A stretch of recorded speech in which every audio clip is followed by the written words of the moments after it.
12, nakatutok na kamo sa radyo asin dyaryo kan mga amay magmata. Kami muna ni Ate Isa mga kaibanindo. Mantang si Jonathan Yaon dyan sa Karamoan, Camarines Sur, marahay na aga sa gabus ng mga taga-Karamoan.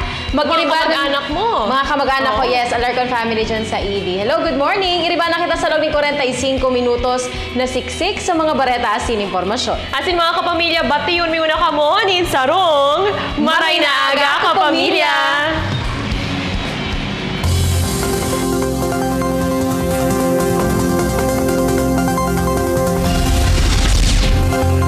Tutukan, bangkay nin duwang lalaki na diskubring pigwalat sa gilid tinampo sa Minalabak, Camarines Sur. 18 pesos na utang, ugat nin pananaksak. Iwal nin duwang misis, rason kan saksakan kan sa indang mga mister, sarugadan kan mapuruhan. Pamayo kan Naga City Police Station 1, Pigribayan. Mga kandidata kan Miss Bicolandia 2013, hinampang ang lokal na media. Asin, International Observe the Moon Night, ginibo sa Legazpi City.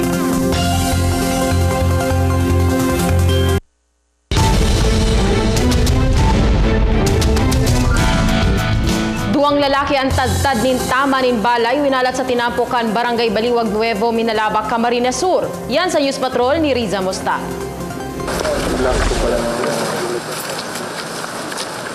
Nabulabog ang mga residente asin motoristang nagaagi sa tinampong inikan Baliwag Nuevo, Minalabak, Camarines Sur. Duwang duguan na lalaki ang nadiskubre bandang alas 5 Sabadong maagahon. Saro nakabulagta asin nakatagilid ang saro pa sa gilid tinampo. Nakagapos ang mga kamot kaini mantang may mga tama nin badil. Kaya po nga ni kami kada agi kan si mga nakamotor, bigapot mi kung nabibisto.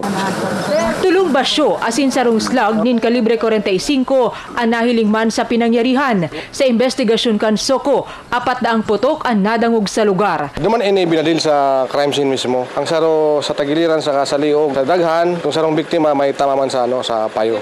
Nakakulor abong shorts asin puting sando ang lalaking nakatigaya, mantang apera sa green na sando, tsinelas asin itom na shorts. May tatuuman na puso asin panaksak sa tuong bitis ang nakatagilid na biktima. Fuerang barangay ang pinangyarihan na nagsisirbing alternate road pasiring Rinconada area. Dikit ang kaharungan digdi pero sabi kan mga residente, primera bes ang insidente sa inda. Ngunyan man lang po yan na aldaw. Maawat ngunya na mapailawan ko na ang lugar. Riza Mostar, ABS-CBN News. Di na nakaabot pa nin buhay sa ospital ang 39 anyos na si Larry Ampo kan Barangay Biga sa syudad ng Legazpi. Inikan masaksakan ka Barangay Mansana na pigbistong si Cesar Vergara 40 anyos. Buluntad na nagsuko sa otoridad ang sospek matapos ang insidente Biyernes ning Banggi. Alagad sabi kay ini self-defense naman ang sa iyang ginibo. Siya kaya subuot ang enot na gustong saksakon kan biktima. Haloy nang may dai pagkakaintindihan ng ambos lados, huli naman sa iwal kan sa indang mga agom na magpinsan man sana. Desidido ang pamilya kan biktima na darahon sa husgado ang laban sa sospek na napag-araman na sarong security guard sa BIR Legazpi. Yan lang po ang pag-aasahan mi. Wala man akong trabaho. Laminti lang siya. Siya sa mo ang nagpapakaon ba ko si ba. Kaya yan na junior nang tagina dyan sa agom ko. Dahil man sa iya nag-ano. Dahil ko siya papatawarin. Dahil ko hihurong ang kaso. Kadulag ako pasiring naman sa muya. Pag ganon, hindi nakakuha na kayo matarom. Hindi pig tanaw ko siya. Tama, durdiklum na. Pig aninaw ko siya. Kung pasiring naman sa may sa muya. Hindi, kung pig sabat ko siya. Nanya ko, dulag na niya ko. Ano ngayong dulag? Di, pagtanong na, ano ngayong dulag? Di, pig na madagoso sa kuya. Nagkaroon baga nagpapaikos-ikos kaming duwa, nagpapadagpagupan. Sumadulag na kung na itong nagkaroon bagang nahapitan ko siya. Hindi ko nga aram kung saan ko tinamaan. Mientras tanto, lalaki pinagtatagakan inutangan ng kantidad 18 pesos mansana. Yan sa News Patrol ni Riza Mustar. Nauli sa madugong pangyayari an pwede sa nakutang mapag-ulayan na kulugbuot nin magkataid harong sa Sitio Ricudo, Barangay Salinggogon, Minalabak, Camarines Sur. Pinagtataga hasta Magadan ang biktimang si Victor Norada, 41 anyos, kan suspect na si Rodel Encinas. Naputol ang guramoy kaini, may mga tama pa ini sa pandok asin likod. Enot da ang nagwala ang burat na biktima sa luwas kan harong kan suspect bandang alas 10 Biyernes na banggi. Huli kaini, inatake sa puso ang esposa ni Encinas, rason kaya urog ining nagkalintar. Nag-apod sa kuyang tabang, kaya tinabangan ko sa laog. Nakukugos ko ang tugang ko. Si Bayaw man, tig ko yung kung magkuhanan ng sasakyan. Pagluwas niya digdi, iyang pala niya, man ang digdi, nakaabang. Ang Bayaw ko pala, may darama na sundang. Yun na yan, nangyari sa iya. Unong daa sa 18 pesos na utang kan biktima sa suspect, apwera kan mga saradit pang da ipagkaintindihan ang ugat kan pangyayari. Yun yung sabi ko niya, tata, ano ka nangyari, halagang kadikiton, di na pag-ulay-ulayan, napagpasinsya na, naburat-burat man nga ni kaya ini, haragturos ka na ang ginibuman. Kung medyo nag-urog maman, ito mayad lang. Di masyadong bangkasobra, sindama sa nakanan maulian. Nako ang nakatadok ang sarupang sundang na ini sa poon ninyog.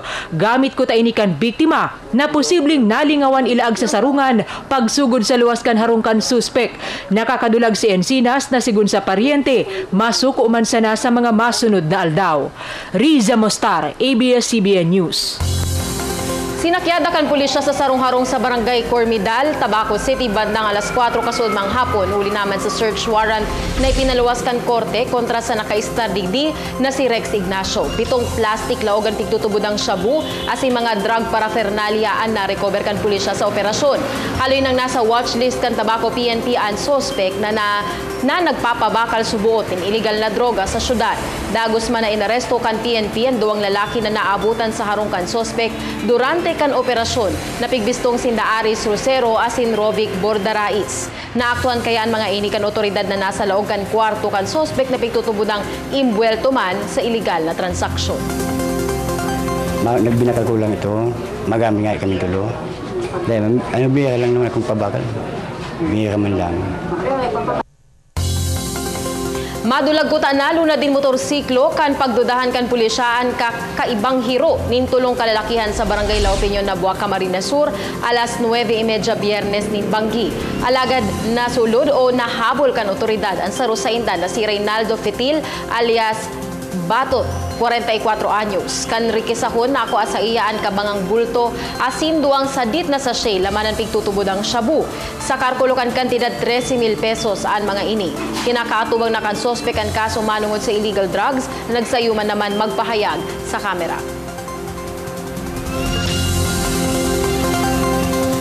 Epektibo po on Biyernes, Setyembre 5, formal lang niribayan si Police Senior Inspector Melvin Florida na Station Manager Station Commander kan Naga City Police Station 1. Si Police Senior Inspector Robin Perico ang bagong pamayo kan NCPO Station 1. Nasa Chief Investigation Division kan Naga City Police Office.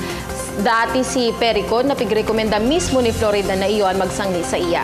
Dati naman na naging pamayokan Police Community Precinct 2 si Perico kun kaya nahilingan naman inining kapasidad sa nasabing pwesto. Resulta man ang change of command na ini sa haloy ng kahagadan ni Senior Inspector Florida nin reassignment sa Region 3. Sa laog ng 5 taon na pwera sa pagiging Station Commander Naga City Police Station 1, naging hepe man si Florida sa sarong puwerang banwaan sa Masbate. Hagad na sana ni Perico ngunyan ang bilog na kooperasyon asin support na kan lambang kapulisan na sakop niya, tanganing maging pasilan sa indang pagmangno sa Pasi Orden sa sentro kan Naga na iyo, ang sakop kan Police Station 1. And of course, the recommendation of Police Inspector Florida was considered kasi po hindi natin po pwedeng nagyan yung Station 1 ng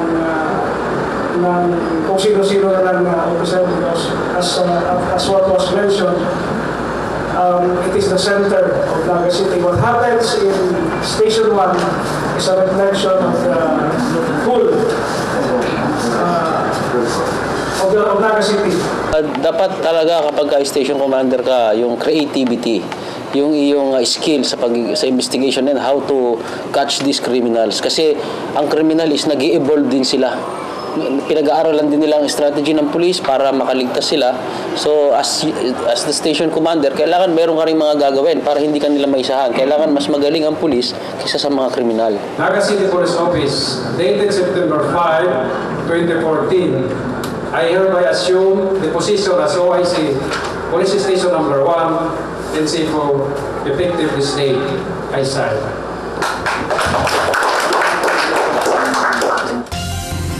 Mga kapamilya, pistang Peña Francia na. Asina Ate Miles, uyaan, pasunod-sunod kan mga aktibidad religyosa ngunya na Peña Francia Fiesta. September 20 ang fluvial procession from Naga Metropolitan Cathedral to Basilica Minore via Naga River.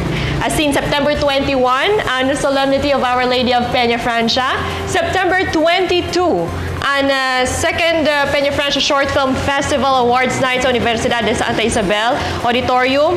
Tatapusin ko lang ini ha, September 27 to 28 ang National Futsal Tournament sa Jesse M. Robredo Coliseum as in First Naga City Badminton Open sa Naga City Gymnasium. As in itong kasubago na hiling ni mga kapamilya iyo ang general schedule of Peña Francia Fiesta 2014 po.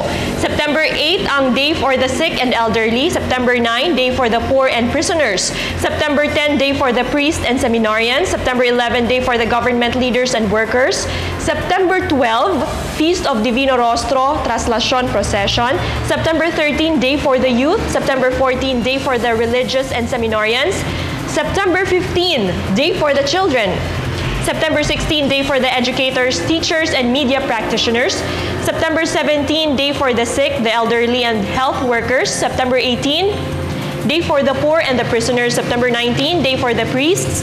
September 20, Day for the Government Leaders and Workers. As in, ang fluvial procession man po, gigibuhon sa aldaw na yan. September 21 naman, ang Solemnity of Our Lady of Peña Francia, as mentioned earlier. September 22 po, Awards Night, Second Peña Francia Short Film Festival. Asin, uni naman mga kapamilya, ang civic activities, ngunya na Peña Francia Fiesta, pasadahan ta. Ate Mal, September 10, Miss Gay Bicolandia 2014 sa Plaza Quezon. OFW Day, SM City Naga po yan ang OFW Day. September 11 naman, ang Miss Bicolandia 2014 sa Jesse M. Robredo Coliseum din. September 11 to 21, Bishop Gainza Trade Fair sa Naga City People's Hall. September 12, ang Traslacion Procession from Peña Francia Shrine to Naga Metropolitan Cathedral. September 13, second Isarog Swim Race sa Metro Naga Sports Complex po yan. Marian Youth Congress sa JMR. Second Regional Band Majorette Fancy Drill Competition sa Plaza Quezon. Meet and Greet with Guiji. Miss Little Bicolandia sa LCC Event Center. Fourth Bicol Tattoo Arts Festival sa Naga City Gymnasium. Panic Hill Practice Run. Tattoo and Skate Competition sa Naga City Gymnasium po yan. Ayan. September 14 naman, ang Naga City Highland Triathlon sa Metro Naga Sports Complex. Second Regional Cheer and Dance Competition, JMR. Peña Francia Festival Fun Match Dog Show. So, sa mga dog lovers dyan, mga kapamilya, bagay na bagay ini sa Indo sa STI Gymnasium yan. As in Peña Francia Longboard Festival sa Panic Hill, Panikwason Road. Ayan, September 15 naman po, That's My Boy, Bicolandia, LCC Mall. September 16, KBP Basketball for a Cause sa JMR. Haranina kita matapos mga kapamilya. September 17 po ang Regional BSP-GSP Parade and DXMC sa Plaza Quezon po yan. September 18, Civic Parade and Float Competition sa Plaza Quezon. Peña Francia Boyadores Festival, Plaza Quezon din yan. September 19, Aldauning Katalingkasan sa Espanya, Plaza de Nueva Cáceres. As in ang Regional Military Parade din. As in September 20 naman ang regata sa Salog sa Reina del Bicol Landing. Okay, yan mga kapamilya ang mga nakalinyada na civic activities as religious activities ngunya na Peña Francia Festival. Asin uni pa mga kapamilya, ang Kapamilya Caravan naman nahandog kan ABS-CBN Bicol ngunya na pistang Peña Francia gaganapon sa September 14 sa SM City Naga Open Parking puon alas 4 nin hapon. Apwera kan local talents kan ABS-CBN Bicol, mga pakawat asin papremyo, makikiugmaan sa indong mga paboritong kapamilya artist. Ate Miles, sorpresa ngo na yan ha? Abangan nindo mga kapamilya kung si Isayon mga kaibanan nindo. Sa September 14. Medyo may, mataw kita sarong hint, no? Oy, sige. Ang saro, Bicolano. Bicolano. Ang saro. Ang saro, Magayon. Ang saro, Magayon. Wow, very specific Ang saro, guwapo. Basta abangan nindo. So, tuloy yun mga kapamilya. Abangan po nindo yan. Ramon tan magiging kamugtakan ng panahon. Urog na digdi sa Naga City na medyo makulimlim ang aldaw ni Lunes. Maray na aga kay Sir Melvin kay Sir Ariel Zamudio kan Pag-asa Regional Center. Maray na aga, Sir Ariel.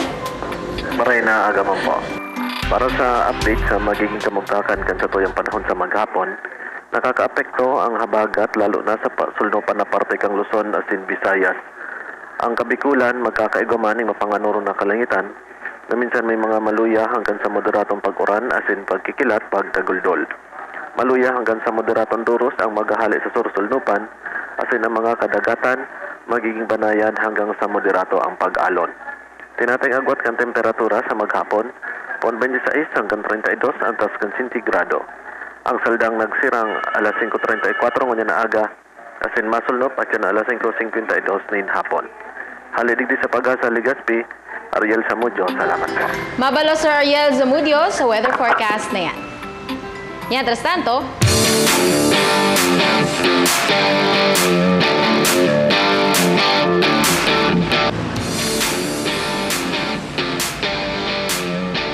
Inside Sports, nagpaliaran Team Azcal sa madepensahanan sa indang Peace Cup. Ini pagkatapos pataubon kan Myanmar sa score na 3-2-2.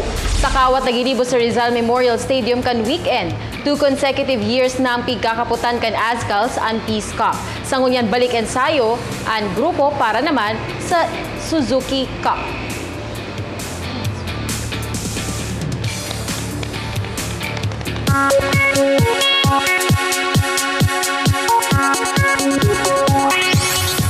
Semana antes ang Coronation Night, ipinabisto sa lokal na media kan Bicol ang 20 opisyal na kandidata kan Miss Bicolandia 2014. Kan Biyernes, nagpatribayan ang mga ini sa pagrampa asin hinampang ang kahaputan kan mga taga-media. Importante, sigun sa organizers kan prestigyosong pageant ang hampangan na ini para mabisto ng gad kan mga taga-media ang mga kandidata. Ang naging angat sa mga kandidata asin na pagboborotohan iyuman ang bibistuhon na Jewel of the Press sa Coronation Night kan Miss Bicolandia 2014. Sa Huwebes na yan mga kapamilya, Setyembre 11.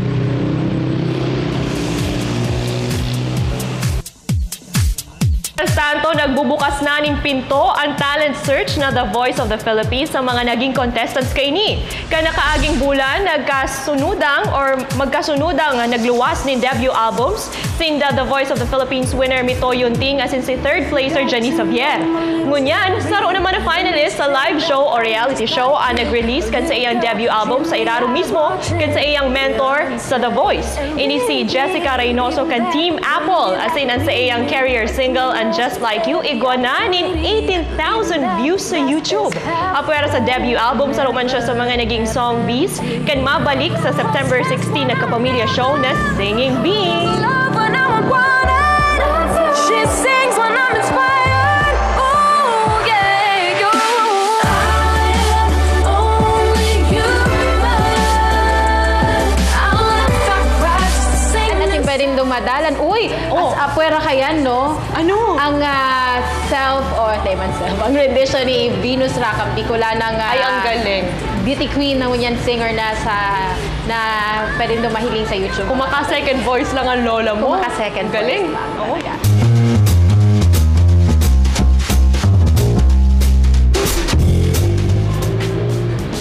Mga albayano, nakisumaro sa International Observe the Moon Night Celebration kan Sabado. Makisuryan kita kay Eric Baldo ngunya na aga. Pig-obserbar kan Sabadong Banggian International Observe the Moon Night Celebration. Katuyuhan kan aktibidad an mas pang maapresyar kan publiko an gayon asin biyaya kan bulan. Na iyo ang pinakaharaning katayid kan kinaban sa kahiwasan kan solar system. Saro ang grupong ini sa syudad ni Legazpi sa kadakol na grupo sa kinaban na nakisumaro. Every year, so lahat po ng mga astronomer, lahat po ng mga amateur astronomer din po, nagbibigay po sila ng libreng stargazing, libreng moon gazing, sa lahat po ng mga locals para po magkaroon tayo ng interest sa astronomy. An 8 anyos na si Eliza asin 9 anyos na si Kenji Pasyon ang duwa sa dagmang nakaakian na natawan pagkakataon na mahiling ang bulan gamit ang mga espesyal na teleskopyo. Kapwa na mangha sa gayon kan bulan ang duwa. Dakilo kinaayo brown. Malaki siya, tas maputi, maliwanag. Sa Oktubre 8, liwat matipon ang grupo ni Candaza. Ihehera sa publiko sa ng teleskopyo para mahiling ang nilalaoman na total lunar eclipse. Eric Baldo, ABS-CBN News. Ano po dyan? Ayan, mga kapamilya, abangan. Oo, abangan mga kapamilya. Uli na, kasubago, pigbitin ka mo. Duman sa tulong artist para sa Kapamilya Caravan. Tabangan nito kuhulaan yan mga kapamilya. Sa September 14 na yan, 4 p.m. sa SM City Parking Area. Sa Rojan Bicolano, tama, si Enchong D, sa Romagayon. Wow! Tama, Marica Reyes Asin, si Paulo Avelino. Kaibanan yan mga kapamilya, mga kaibanan nindaan na mag-TV host, si Ate Isa, asin iba pang mga... Sa LA ko, si Dominic Lagrimas, Dominic Bextor, mga kaibanan to dyan syempre. Yes, and hali sa samuyang marketing officer, lalo na sa mga mapasiring duman, babawalan po na magdaraning bottled water, pointed objects sa venue, hulitay ko confiscate man sana yan. Asin sa mga nanay niya to, na bados, magdala na sana buka mo ng television. Abangan na sana ni Do Istorya kaya. Free registration yan, mga kapamilya. Asin uni pa ha, announcement, screening sa Basilica Hall on September 14, Sunday at 4 p.m. Tickets available sa Basilica Office or St. Paul Bookshop para duman sa Short Film Festival. Yes, and Recto family dyan sa Karamoan, Camarines Sur. Good morning, liwat sa Indo. Sa Barangay Council kang San Isidro, Oras Bao, Camarines Sur. And congratulations kay Dr. Edwin Marlon Cabrera, Bas Mayor, for passing the board exam for medicine from your cousin, Kuya Ninoy Reyes. Sabangan iba pang mga baretang mabungkara sa bilog na maghapon alas 5:15 nin hapon sa TV Patrol Bicol, simulcast sa MOR 93.5 Nagasin, MOR 93.9 Legazpi. Ilike kasi mag-post sa Samuyang Marhay Naga Kapamilya fan page, asin mag-text sa Samuyang hotline 0917-592-5496. Sundan man kami sa Samuyang mga personal Facebook, Instagram at Twitter accounts para sa iba pang mga updates. And speaking of social media mga kapamilya, sa mga My Peña Francia stories po, pwede nindong gamiton ang hashtag na Peña Francia 2014. So mga may gustong iheras na mga istorya tungkol sa Peña Francia, asin pwede nindong yan i-share sa social media with hashtag Peña Francia 2014 sa Facebook, Twitter, and Instagram yan. Okay! Kapamilya, sagkod sa aga, salamat sa pag-antabay. Sa imanigwang Bicolano yaon kami para magmalasakit sa Indo. Sa Batunanal daw nin Lunes, napanunin positibong pagtubod sa paagi nin pagbati nin Mahay na aga, kapamilya!